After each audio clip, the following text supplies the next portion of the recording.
Anyway, my computer just shut down. I'm not really sure why. I guess it wasn't plugged in properly or something. Not really sure. So anyway, let's select 2F and let's move it over, right? First of all. Actually, speaking of which, I believe... Crap. Yeah, I believe if we select color 2 or select color 1 to be white, maybe that will... I can't remember. I can't remember how to do it. Transparent selection. There we go. I'm not sure. Okay, anyway, so you can move that there. We can move the equal sign. No, we don't want to extend it. We just want to move the equal sign over. And we also want to move our text. All right, that is a little better. That is much better. All right. So anyway, what I was saying is we can also write that our initial momentum is equal to our final momentum. Now we actually want to do a substitution, right? We want to write everything in terms of momentum. We don't want any velocities left. So what we're going to do is we're going to say velocity is equal to momentum divided by mass. So for here, it's really easy. We can actually just do we can actually just straight up say mass times velocity equals momentum, right? And we'll get momentum 1 initial plus momentum 2 initial equals momentum 1 final plus momentum 2 final. And that's, one way of doing it. Oh my gosh, please just work. Thank you. Thank you for just working. My gosh. Why is that longer? Oh, because it's a whole equation. Duh. All right. That's one thing. And the other thing we can do is do the same thing for the other equation. So instead of mass times velocity squared, we'll actually have momentum squared divided by mass. We're actually going to have P, we can actually have P1I squared divided by mass 1 plus P2I squared divided by mass 2 is equal to P1F squared divided by mass 1 plus P2F squared divided by mass 2.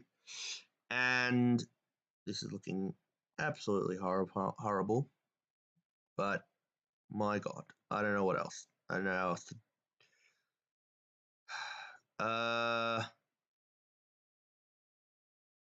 maybe if we extend this a bit.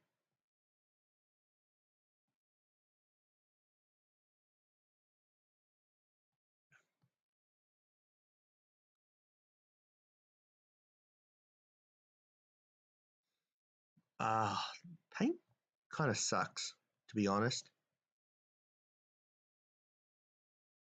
Oh my God.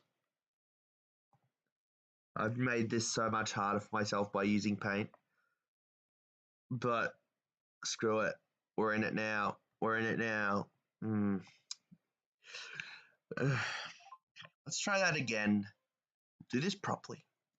Momentum, initial momentum squared divided by mass 1 plus initial momentum 2 plus initial momentum squared divided by mass of 2, and that was initial 1 and 2. Yes, equals final momentum of 1 squared divided by mass of 1 plus the final momentum P2I 2F squared divided by mass 2. The next thing we want to do is multiply both sides of this equation by mass 1 and mass 2. And the reason is we want to get rid of the denominators in this equation. And we want to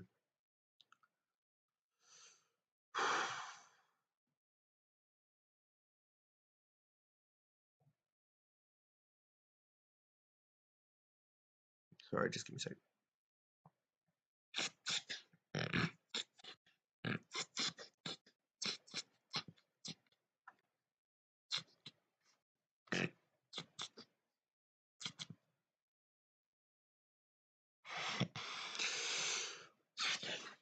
All right, sorry, just give me a second. All righty. So what we want to say now is, because we want to get everything on the same side, right?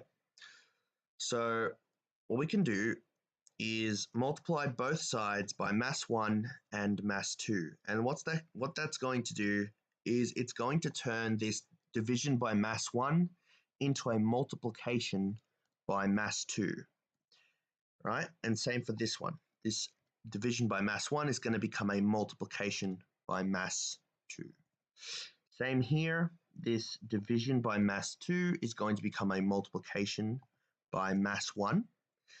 And this this one here also, this would have been a division by mass 2, except I guess I didn't write it or I got rid of it. Now it becomes a multiplication by mass 1. Now, the next thing we want to do is group like terms. I think, wait, let me think about this. Let me think about this. I think this is where using the idea of impulse will actually significantly make our problems solving here significantly easier, because if we can introduce the idea of impulse, or the change in momentum, if we can introduce the impulse as a variable here, and then we can remove since the impulse relates the change between variable 1 between the initial velocity of the initial and final velocity of P1, the initial and final velocity of the first mass and also the second mass, we can in theory eliminate a lot of variables. We can in theory eliminate 2 variables for the price of introducing 1. So we can at least eliminate 1 variable, and then after that we should hopefully be able to solve for the impulse. At least I hope so. So the concept of impulse is pretty simple, right? You have a change in momentum, a dp, which we also call the impulse, and that is going to be equal to the difference between the final momentum of the first object and its initial momentum, P1F minus P1I. And that difference is going to be the same, is going to be equal and opposite to the difference between the second object's final momentum and its original momentum.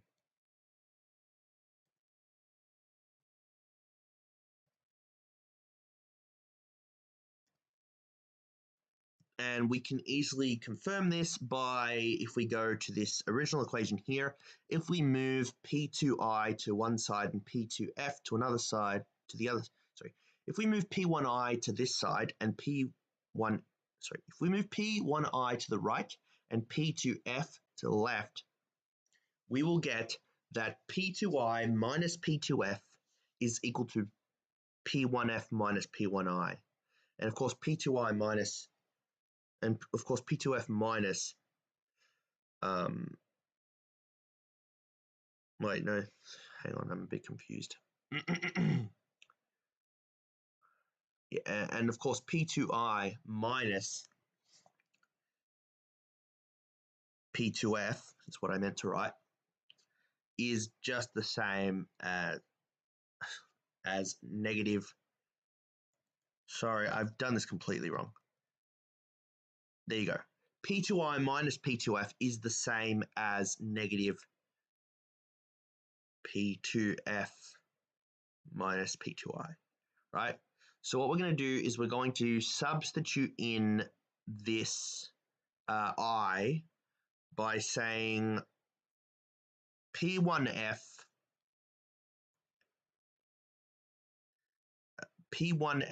is equal to, I'm going to make this substitution, P1F is equal to P1I plus I. And we're also going to say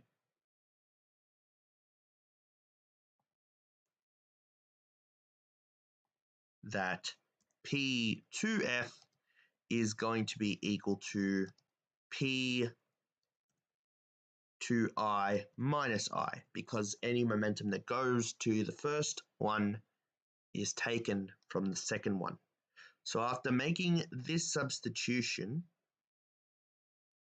so let's just write down these equations here. We'll get rid of our momentum equation here, since we've now reduced it to this substitution here. Oh, hang on a second. Looks like it's going to require a bit of work, a bit of finagling, so to speak. All right, now let's get rid of this.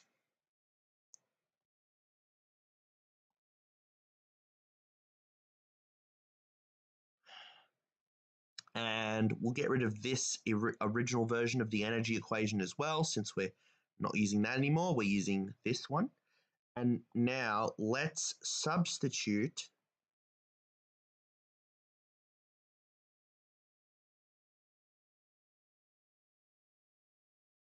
this equation, these two equations, into this equation.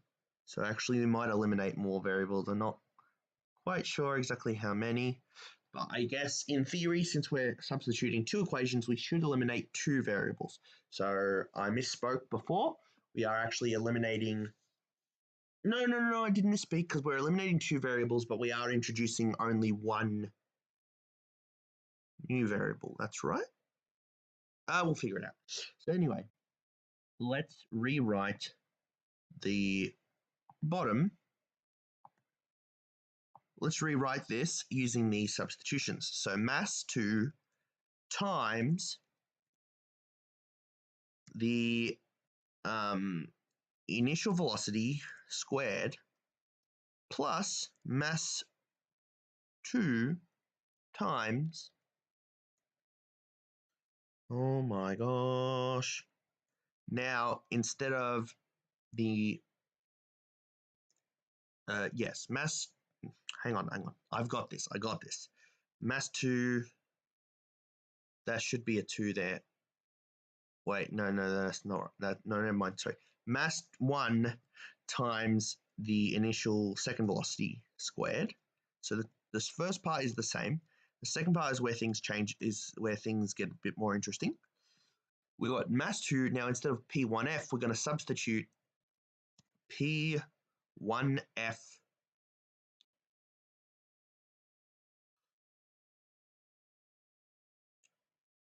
We're going to do P1I plus I, the impulse, the change in momentum, squared, plus mass 1 times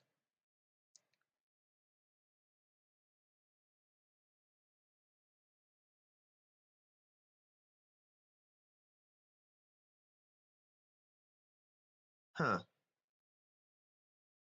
Maybe I don't remember how to do it the original way. Oh well. I like this way better anyway.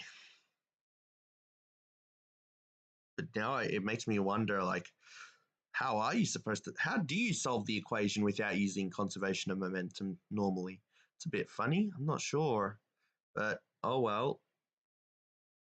I guess you would just, gee, I'm not sure, man. Oh, because you're trying to solve for velocity, right? You're trying to solve for, not necessarily solve for momentum. Is that it? Not really sure. Anyway, let's just solve it. Let's just do it. Well, at least this will be easier for us because it will work in both 1 and 2 dimensions. Or something like that.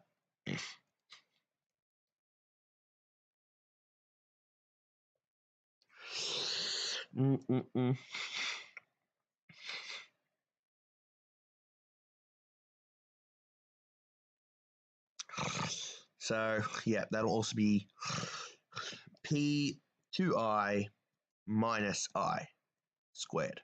Now that we've got this equation, we'll get rid of our initial one and we'll rewrite that as well, because the next thing we've got to do is expand out these squares. And that means we're going to follow the, I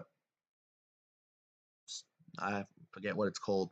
I guess technically, yes, it is the binomial coefficients, but like there's a sum of squares. That's right. We're going to follow this simple sum of squares formula. And what I'm also going, so the initial part is once again is the same, right? The initial part is literally the exact same thing. Let's just copy and paste it. And the second part is where it gets a bit more interesting. We're going to expand out the terms. So mass 2 times P1I plus I squared is going to be P1I plus 2 times P1I times I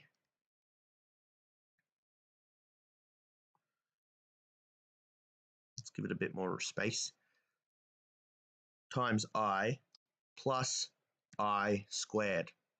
And on the other side, we're going to have plus mass 1 times P2I squared.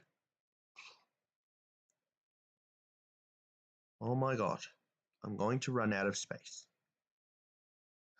All right, let me just copy this and move things around. I'm going to delete this.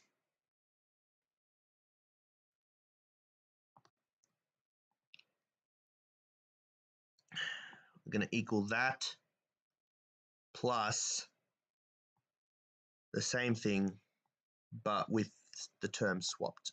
Some of the terms swapped. So mass 2 becomes mass 1.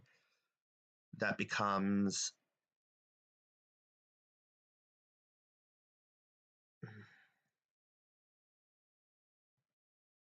(2i), and that becomes minus.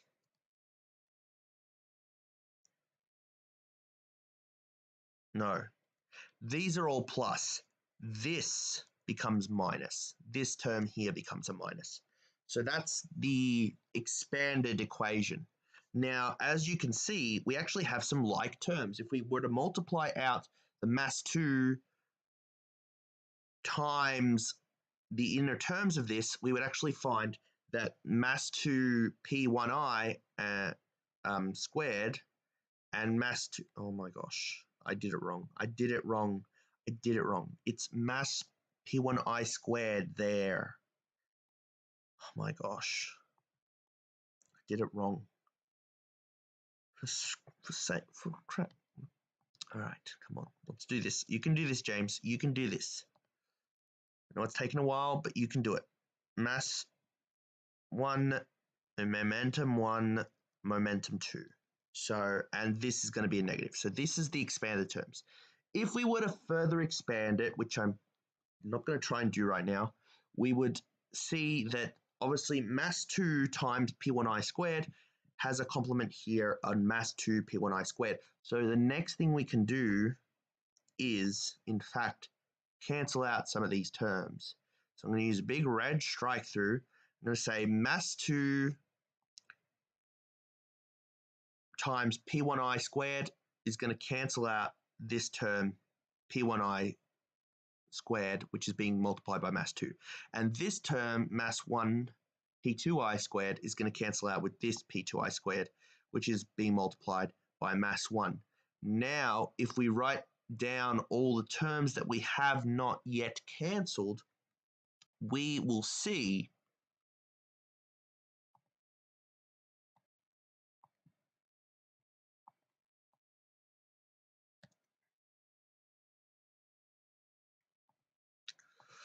that we act. Oh, I guess maybe that's why it doesn't. Okay, and we'll figure it out. Just give me a second. We'll see that we now have 0 on the left, and if we multiply out the terms that we haven't cancelled yet, we'll have mass 2 times 2 times P1 times I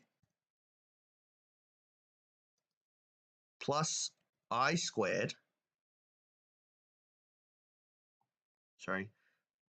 plus M2I squared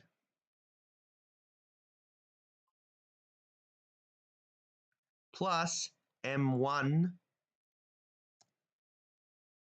times negative 2 P2I times I plus M1 I squared. Now, there's a simple solution to this. If I is equal to 0, if there is no exchange in momentum, that is one solution. So we can knock that off and say that is one solution to our equation, the no momentum exchange. It makes sense if you think about it, because we didn't actually tell the maths a collision, right? We made some assumptions about what it means to have a collision, or what the possible range of values. What we actually told the maths was, if we have two balls with some initial energy and some final energy, and with this initial momentum and this initial energy in each ball, after they collide, what are the possible ways that they can have? What are the possible ways of changing the velocity such that the kinetic energy doesn't change and the momentum doesn't change in total, the net momentum and net kinetic energy?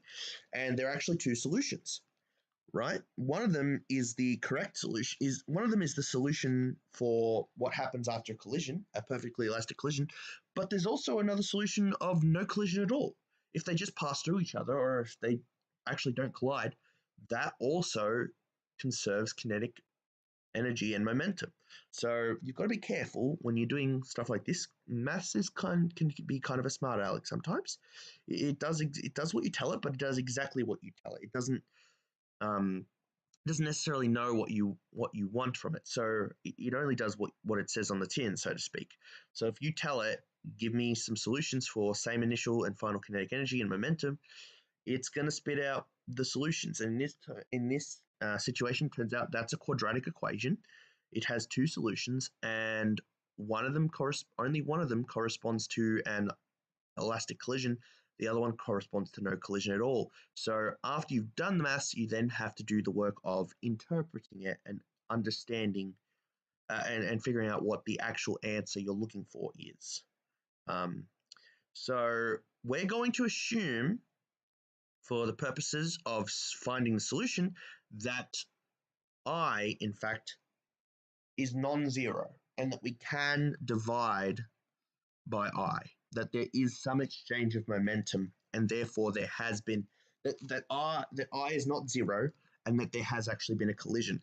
And this will allow us to solve for the second solution, where I is not 0, because there's always the I equals 0, no momentum exchange solution. We want to get rid of that. And to do that, we're going to divide by I. Note that we can't divide by I if I is equal to 0, because if I were equal, because dividing by 0 is undefined.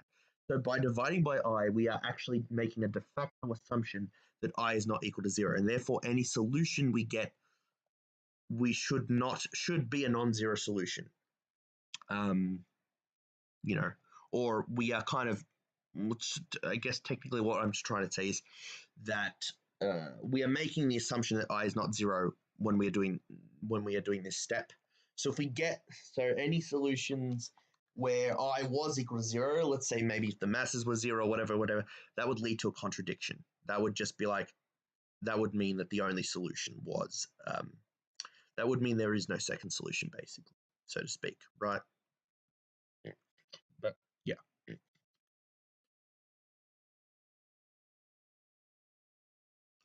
Anyway, the point is this will allow us to solve for the general solution. So the first thing to do is divide everything by I. So these squared i's will become just regular i's, right? And these i's here will disappear entirely.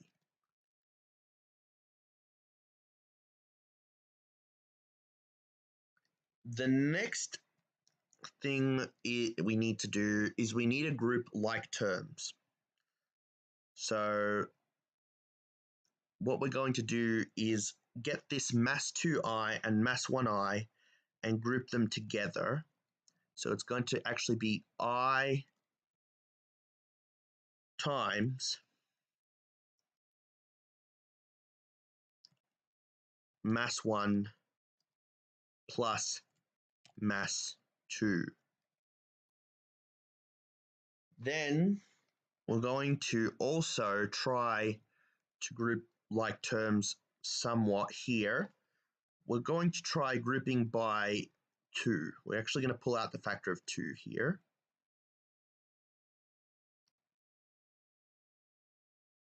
So we're actually going to say that it's going to be 2 times mass 2 times momentum 1 minus mass 1 times momentum 2.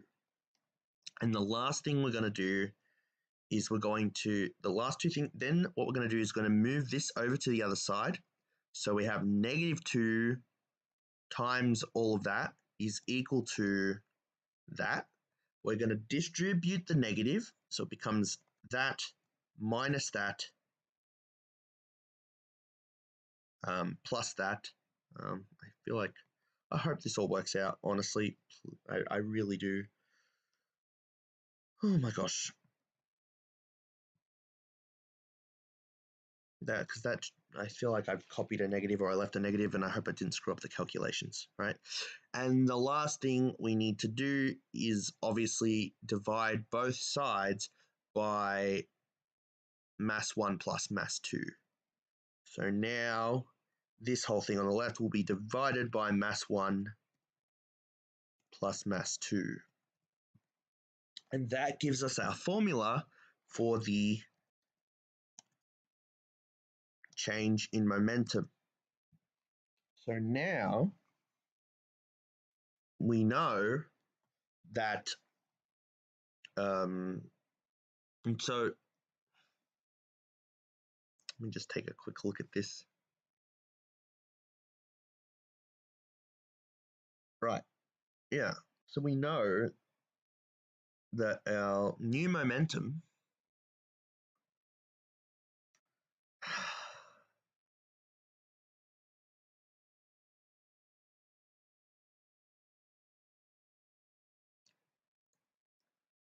so let me just quickly do that and delete this. We can use this to get out our final momentums and also our final velocities, right? So our final momentum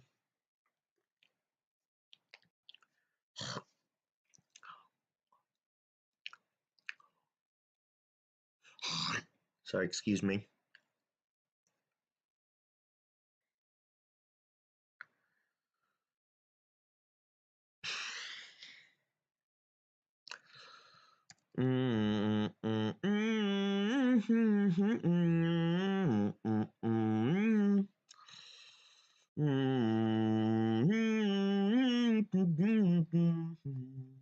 Sorry, I shouldn't be singing out loud. Not good for copyright.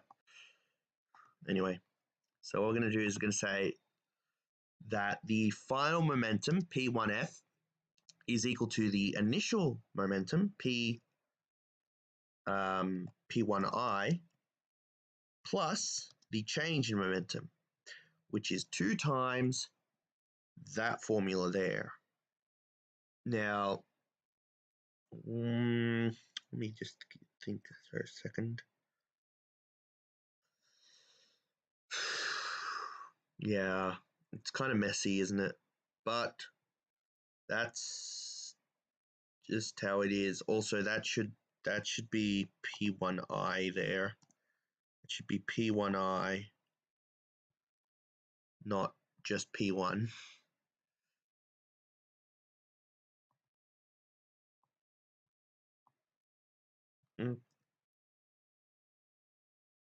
But yeah, that's basically it. These are the equations you need.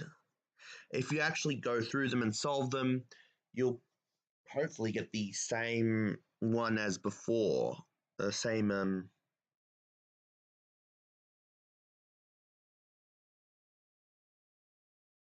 sorry, just give me a sec.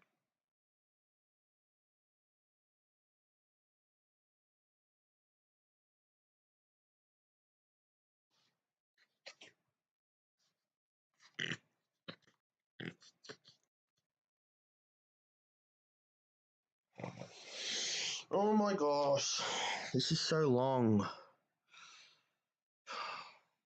But yeah, I mean,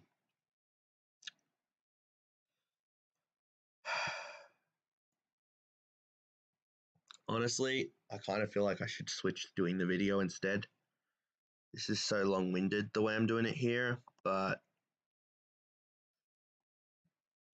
yeah, that does give you the solution. So in theory, if we were to apply this to our program and have the 2 balls colliding at each other sideways, that would work. But we actually want to do this in 3D, which means we do need to make some slight adjustments to how we actually do the calculation. In particular, we actually need to do we actually need to use dot product.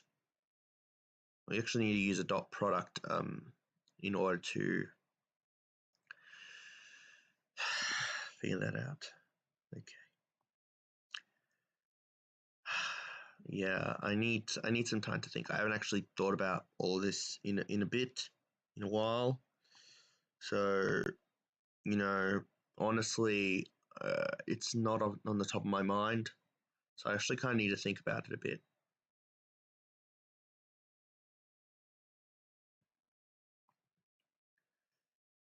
Oh well.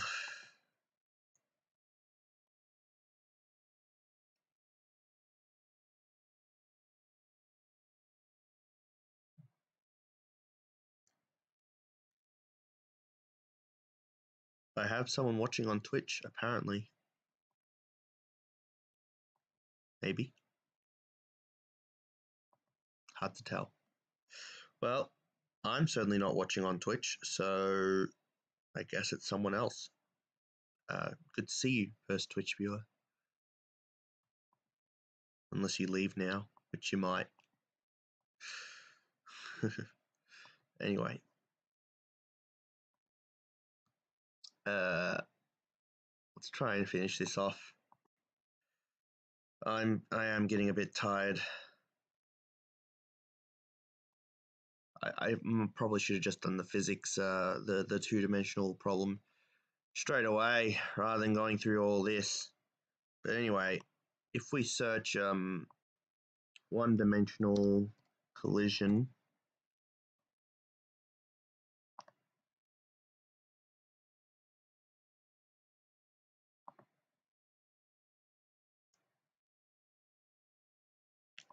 There we go. Maybe, oh look, it's one of my simulations. No, it's not really, but it's, it's kind of, never mind, interesting. Um,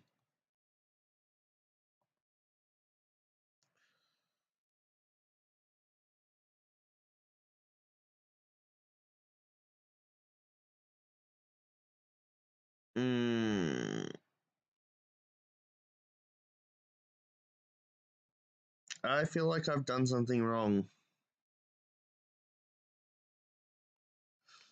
Is this different?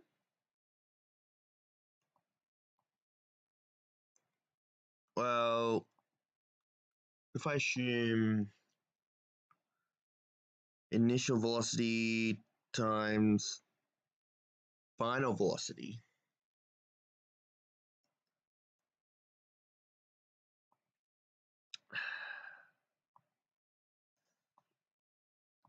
let's say we have VA2, which is in my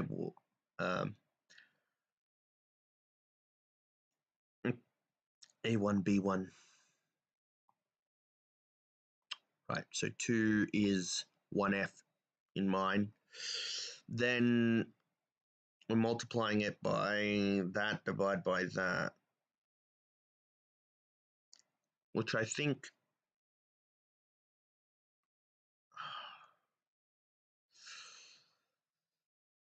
well, why don't we just solve it? If we actually divide out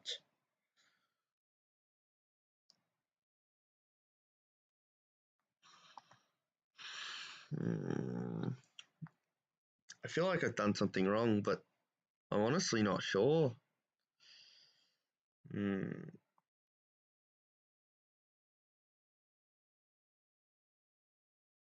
Mm.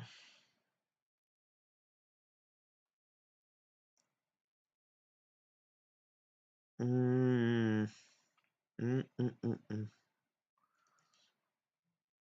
Yeah, we have B1 minus.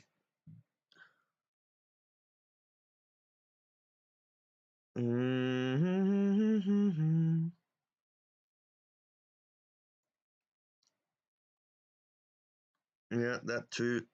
That's another way of figuring it out.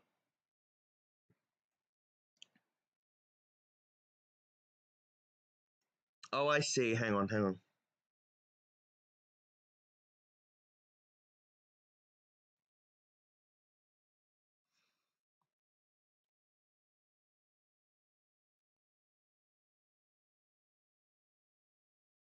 If you multiply both sides,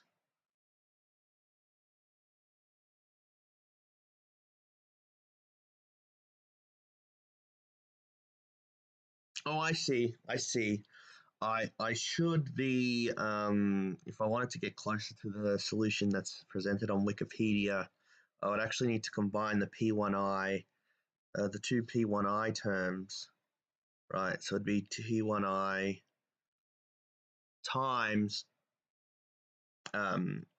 something times mass 1 plus mass 2, take away, also divided by mass 1 times mass 2, and I would have to take away mass 2 from it, which would leave me with just times mass 1 divided by mass 1 times mass 2, which I believe would be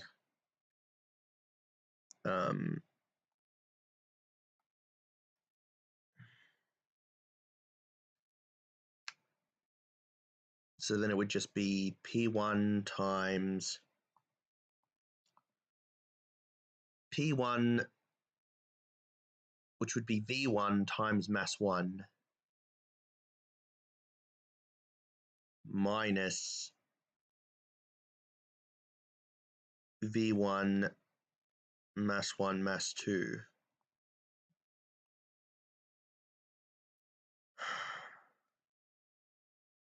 No, that's not right.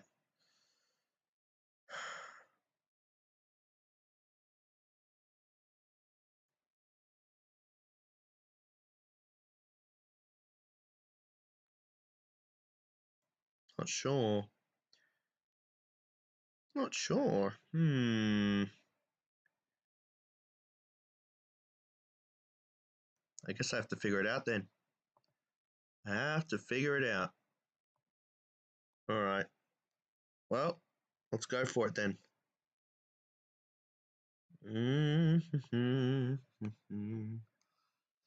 All right. Let's do it.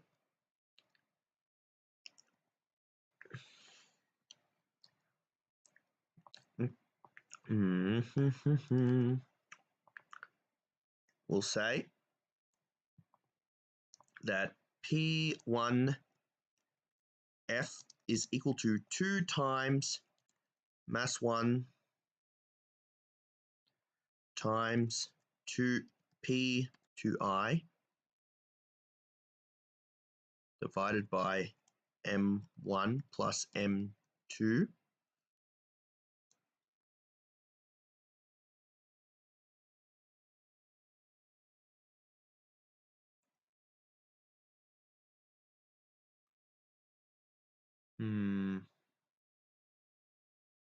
plus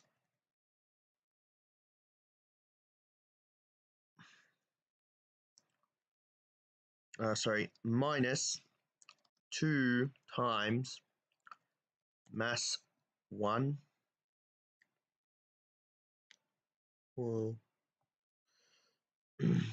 times mass 1 2 times mass 2 times P1I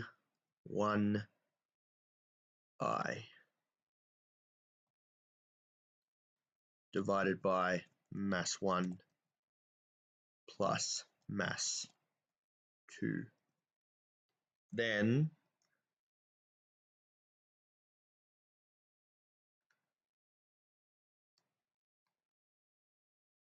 and obviously that is the change applied to P2I. So P2I plus all of that is the answer we are looking for. Now, in order to combine that P2I with that P2I, we also need to times both sides.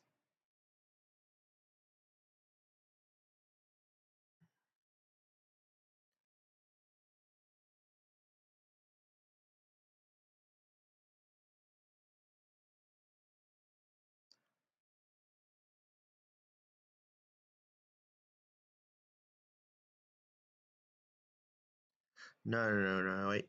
I should have put one I. Okay, that makes more sense. Yeah, I was getting confused for a second there. We need to combine that with the bottom part.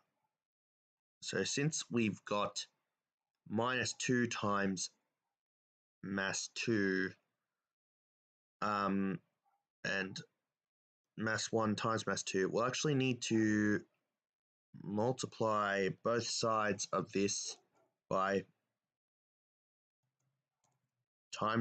mass 1 plus mass 2 divided by mass 1 plus mass 2.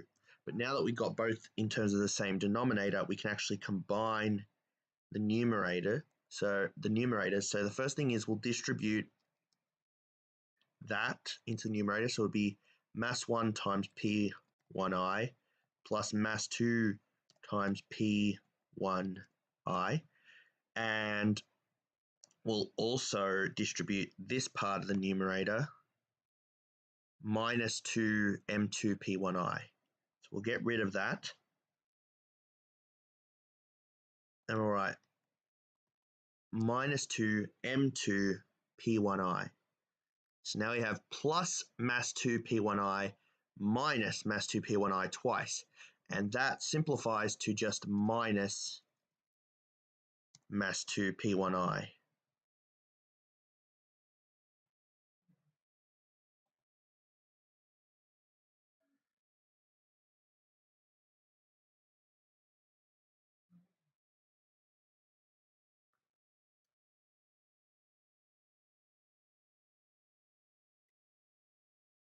And of course, if we compare this solution to the one on Wikipedia, we'll see that it's actually the same, basically.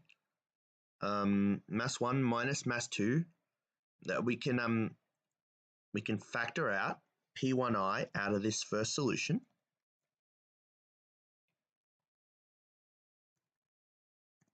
And we can factor out oh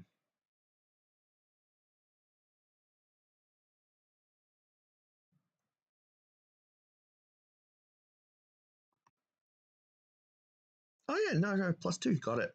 2mb. We can factor out 2m1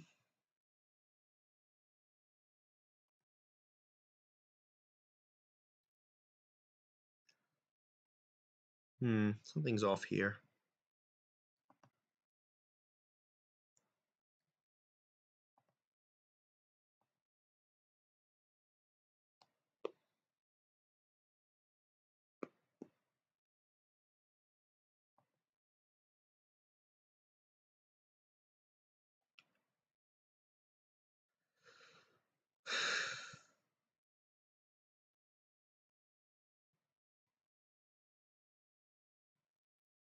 There is a slight difference here. My solution is showing how to say. My solution is showing 2 times mass 1 times 2i.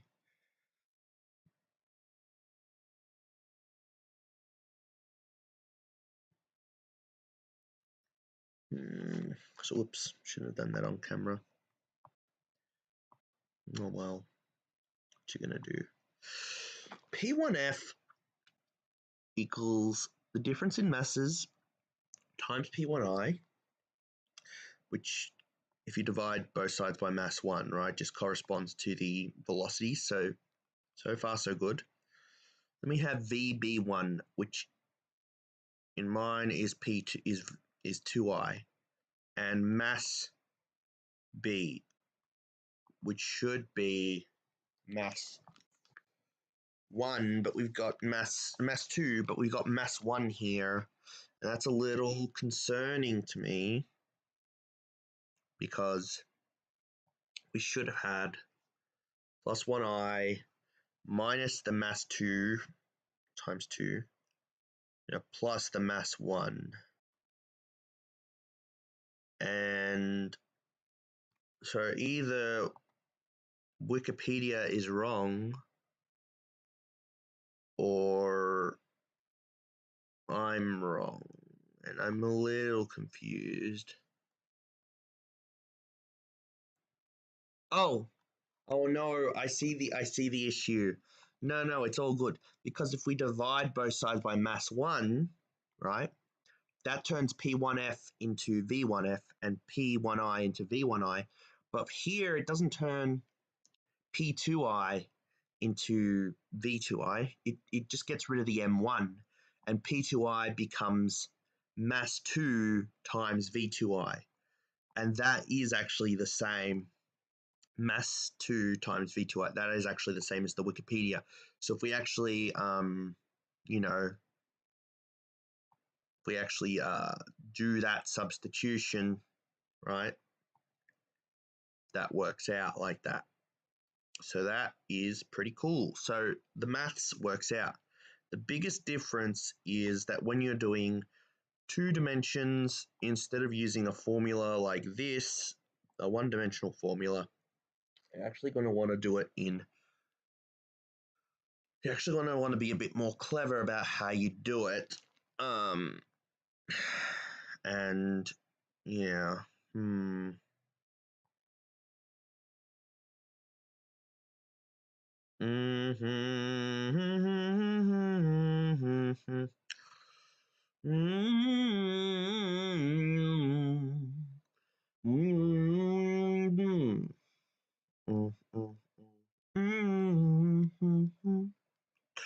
Oh, oh, oh, ayo, oh, oh, oh.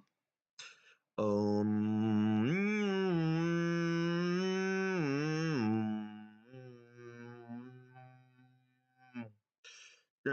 dun dun. Dun dun dun dun. Dun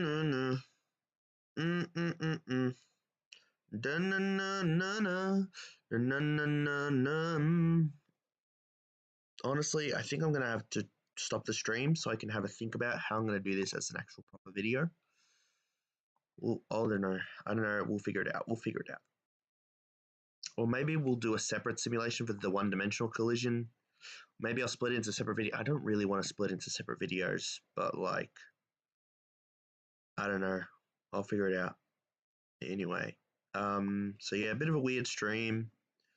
Not quite sure what I'm doing, but I will have to figure it out. Right. Thanks for watching. Sorry about all that.